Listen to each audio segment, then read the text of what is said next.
traveled to another part of the country, and we're going to go for another whiskey here. Yeah, we have another whiskey. This one has been aged 10 years. For this Give It a Shot, I'm Andrew. And I'm Keith, and we are AboutBeverages.com, and the beverage that we are about today is the Whistle Pig 10-year straight rye. This is from Vermont. That's right. I believe it is a single barrel as well. I'm sorry, I took down the graphic. I know that's. I got a little. I apologize. Yeah, I stalled a little. I saw drew the it fear out in your a eyes little. right there. Well, there's always fear in that. No, not anymore. Yeah, it is single barrel. Single barrel, yes. So we got a straight rye whiskey aged for at least 10 years through a unique double barrel process, kind of like the prior one we did. Went through a unique process, but that was more with more charred oak because they were trying to bring out some more of that. But anyway, so we're gonna whistle pig it. We are going to whistle pig it. This one is definitely a little bit more expensive than the last one. This one usually runs around $90 for the bottle. I had this based on a recommendation. I was looking for some things. We have someone that we talked to at Total Wine that has kind of befriended us a little bit, and we always appreciate his knowledge and some of his options. And this was one I had picked out myself and wanted his opinion, and he was like, "You've really selected a good one there." Nice. So we'll find out. I have had a little bit of this one. I don't see it on the table at the moment. No, and it was long. It was far enough ago so you don't exactly remember what you thought of it. So that's you can see. Okay. I nor Phil has had too much out of this bottle. No, there's not too much going on. No. Not too much removed from there. So that's good. Right.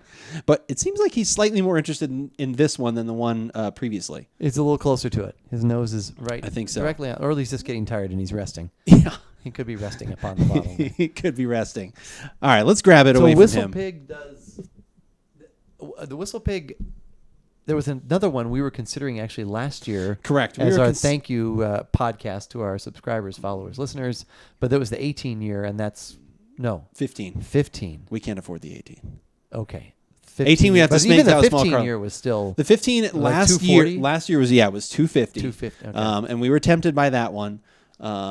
The 18-year and the whatever, there's like a Boss Hog edition that comes out every year. That's right. That one came in the really neat, and that's usually around $500 to $600. Okay. The 15-year you can sometimes, or the 18-year I have seen that now for around $350 to $400, which I did get to have a taste of that recently at a local whiskey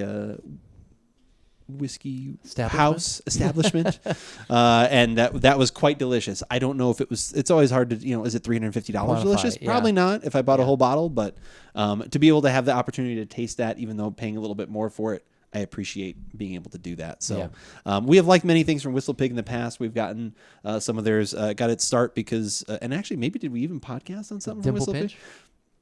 The Dimple Pinch is from that, but also Whistle Pig is also from Breaking Bad. So Dimple Pinch was what I was thinking of that we podcasted on. But Whistle Pig also shows up later in a Breaking Bad episode as well. So that's why we went down that road probably 3-4 years ago now and tried I think that's one what of we the took original over ones. for Christmas Eve one year. Correct. Yeah, exactly. That's kind of what started this whole thing. But it wasn't the 10-year.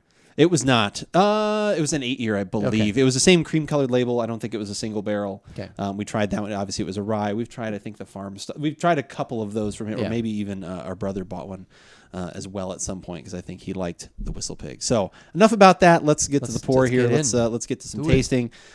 Single barrel. So when it says single barrel, what are we talking here? 115 proof. So not more, but not crazy. Like the Dimension Duncan Taylor we had last year was around that. It's like 57.5% there. Okay, but still, it's a little hot. It's in that. Yeah, it's that. It's getting there. It's getting there. Not some of the ones that you guys have been enjoying lately. No, yeah, there's some that we have tried for sure that have been much hotter. And depending on, like I said, I think there is definitely some value in some of those hotter whiskeys. There's some good complexity you can find, but you do have to be, it sounds dumb to say experience, but like I said, it's something you have to be ready for. Right. I always like even when we had the Duncan Taylor last year that we enjoyed, I feel it was a great suggestion at the time, not to toot my own horn, but remember we had like a little shot of something beforehand. Yes, because we were both ramped up to it. Yeah, because we were like, we probably just don't want to jump into it. Overall, that one's very smooth, so it might not have been totally necessary, but I think that's a good plan if you're going to have something higher proof. Maybe have like a little nip of something else first, just to kind of get your palate awake. The palate. Yep. Yeah, exactly. I would agree.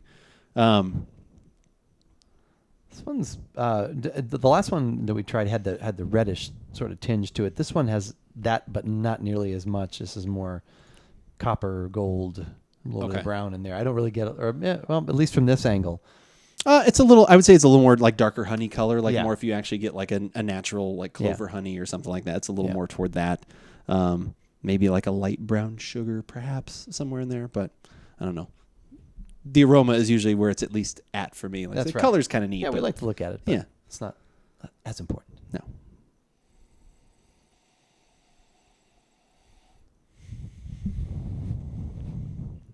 It definitely cleans out the nostrils. Yeah, there's definitely a little little more heat in the nostrils for sure. Definitely some of that. I get like kind of like there's like a lighter fruit note, which I don't know if it's quite like a sherry kind of thing or like a ruby port. There's a little bit of that, a very light sweet, and then I also get like I think the oak is there for sure. I'm not really getting any vanilla, but there's also like maybe a touch of like this is gonna sound like almost like leather.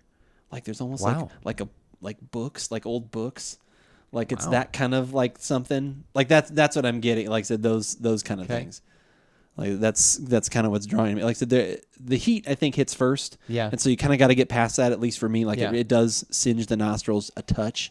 It does. It kind of hits there, but then I do get there's on all these notes I'm talking about, they're all on the lighter side. Nothing is like as strong as something we've had previously this week. Yeah. But yeah, it's like a little bit of fruit, like I said, which could be like sherry or cherry or something like that. And there's like definitely some leather or like a belt or like shoe leather, like that kind of thing. I like the aroma on this. It's subtle and complex to me. I get this. I get the heat part. I get the sweet. I almost get there's like a little apple. Oh, okay. Like a little maybe not cider, but like a spiced apple. Okay, I could see beverage in there, and a little bit of heat. The sweet. I do get the sweet. I don't get the other layer that you're talking about, but maybe that'll be in the taste. Well, then we should get to that then to see if it goes for that. Should we do that? We should do that. All right.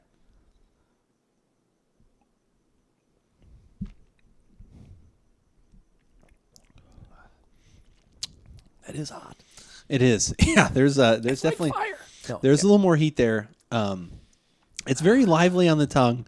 After the second sip, I did not get quite as much heat initially, but another a flavor I'm getting now that I did not get in the aroma. Okay. Maybe I'm getting like spearmint or peppermint. There's like a mint component in there. I don't get it from this one, but sometimes I think whiskeys do have that in there. I mean, like the Basil Haydens we've had, that's like almost like a not dominant, but that's definitely one that's in there. One of those, yeah. I'm getting a little bit of that. I'm not getting the fruit that I got earlier, so I'm a little bummed about that. It may be in there, like maybe if I have another sip or two. I'm definitely still getting like the leather and some oaking and the heat and some spices that kind of come back forward. I get, you know what? I know what you mean about that leathery component. It's not like overwhelming. No, but it's there. I still get the fruit. I still get. Are you getting? I'm still getting like apple pie, not like super sweet apple pie, but I'm those notes: the apple, the cinnamon, some other spice. It is there. It's not strong, but it is there for me.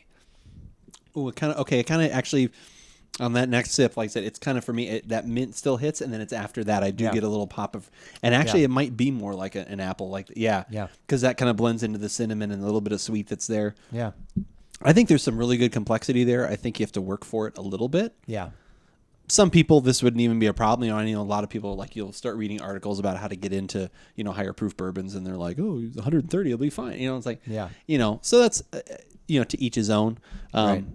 I like this is not as harsh as one I've had recently that we might do on a podcast, so we won't get into that. Okay. Which was quite stout. But no, I think I like this. It definitely has a time and a place. Like that's what I think I liked about the Woodford that we had earlier. I'm not directly comparing the two, but what I like about that one is that one's one I can almost any time be like, I'm in the mood for that one. Yeah. If anything, easy, just to smell it. Easy drinking. Yeah, exactly. Easy drinking. The aroma's great. All that kind of stuff. This one I have to kind of be in the mood for like, okay, I want a little bit more of like something I'm really going to, take a long time with to enjoy to some extent. So, right. What are your thoughts though? As far as, like, is this something? What? I asked you a general. question, then I start talking. Oh no, just in general. Like I said, so that's Like I said, that's where I'm at. Yeah, this isn't. I mean, and I don't. Maybe I'm. Yeah, it's been so long since I've had bourbon and whiskey. Maybe I'm just not there at the moment. But I would not personally spend $90 for this. I probably wouldn't buy another bottle of this one. Yeah. I like it, but there's other ones I like similar for this price from Whistle Pig. No less. So you tried the Whistle Pig 15? I have had the 15, and that is much more than this. Correct. And so how does that compare?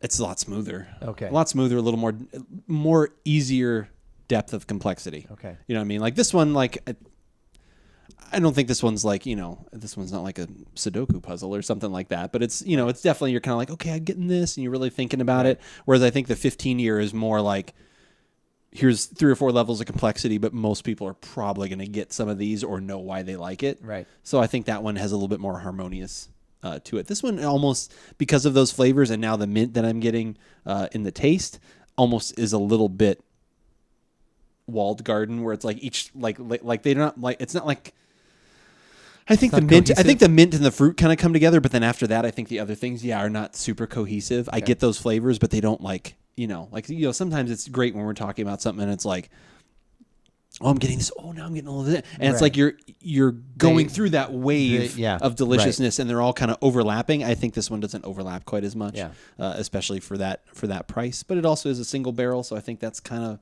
sometimes more what you're getting for, because they're not blending to something. It's like they're taking like what this one has to give. The blending allows for you to even out some of those things, just like possibly, with anything, like with wine. Or here's the profile I'm going for. Ooh, I need to add a little bit of body from this, or a little bit of add some flavors to. Yeah, single barrel is you get what you get. Yeah. But like I said, for this price, there's probably some others I would rather have. Like I said, again, even from the Whistle Pig line itself. But yeah, like I said, I'm glad to have it. I don't think I'll go through it very quick, so it's gonna be one of those nice ones that will stay around, and it's good, but it's not gonna be finished up very quickly. So yeah. So if you are looking for other different whiskeys, bourbons, scotches that we may have had in the past, or if that's not your thing and you want a beer, a wine, a seltzer water, any of those kinds of things, even just plain water, one of our number 1 podcasts on YouTube and videos ever is on mineral water. Mineral water, yes. Very which divisive still blows my topic. mind. Apparently, the most commented and the most watched. You can head on over to our YouTube page and subscribe to us there. We definitely would appreciate that. Also, a lot of our even older content that was not in video form, if you want to look through that, is on our website at AboutBeverages.com. And if that's not enough for you, we're going to throw out all the rest of it. I'm not. This guy is. Keith right here is going to throw out the rest. What are the 3 pillars of social media that we have? Not too fast. And don't count them out with your mouth. That's too slow. Okay. Facebook. Okay. Instagram. Perfect. And Twitter. And we do like Twitter the most. We use it the most. Yeah. Yep. Find out when we're going live. Find out what I might be drinking, what Keith might be drinking throughout the week. Maybe some amazing new deal that's occurred at Trader Joe's. Maybe he'll throw that out on there. Like, oh my God, here's this amazing buy for this wine, this Chardonnay, this Phantom Chardonnay from Bogle. That is not exclusive to Trader Joe's, but it was a fantastic value and price. And a good Chardonnay. You may find those kinds of things there as well. As well as when we're going also live. Found out the other day we are on Google Podcasts. Oh, fantastic. And I got to work to get us on Spotify. I'm going to pre-tease that, so then it'll maybe like actually make me do it because I mentioned it. Like I said, it seems like there's just some little forms I can fill out. And I think that would be kind of cool if it'd be easier to say like, oh, where you at? You got Spotify? Boom. You can listen to our podcast. We're there. So we're going to work on that as well. But as we always say, whether we like it or not, you should give it a shot.